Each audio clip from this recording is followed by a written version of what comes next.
Well, explain that distinction between respect and obedience. What's Yeah. an example of how parents might confuse one for the other? If I say, hey, bud, in 5 minutes, we're going to turn off the TV and get ready to head up for bedtime and do Tubby.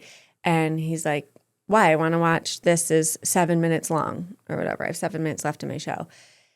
In my household, it would have been like, nope, said 5 minutes. In 5 minutes, we're shutting that off. Like, there is no room for negotiation. It is that the adult said this, and now this is what is. And that was the obedience piece. We were expected to, when my mom came in and said, nope, turn it off, it's going off.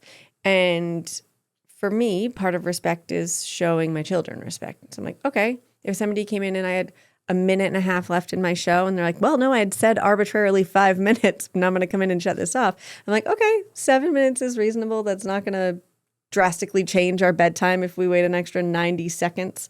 Let's rock and roll. But if he was like, no, there's 25 minutes left, I'd be like, yeah, your body's going to start to get overtired. We're going to turn it off in 5 minutes and we can figure out another time together to watch the other 20 or whatever.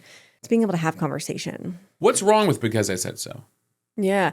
First of all, our kids, I want them to push back against boundaries and get curious so that they can ask, well, why is this a rule instead of just blindly following rules?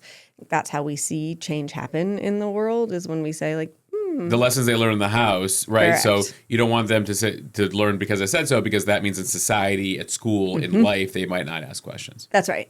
And we're just continuing to enforce that. If we say like, nope, when an adult says, because I said so, or this is the rule, you have to follow it. And there are some rules that should be questioned.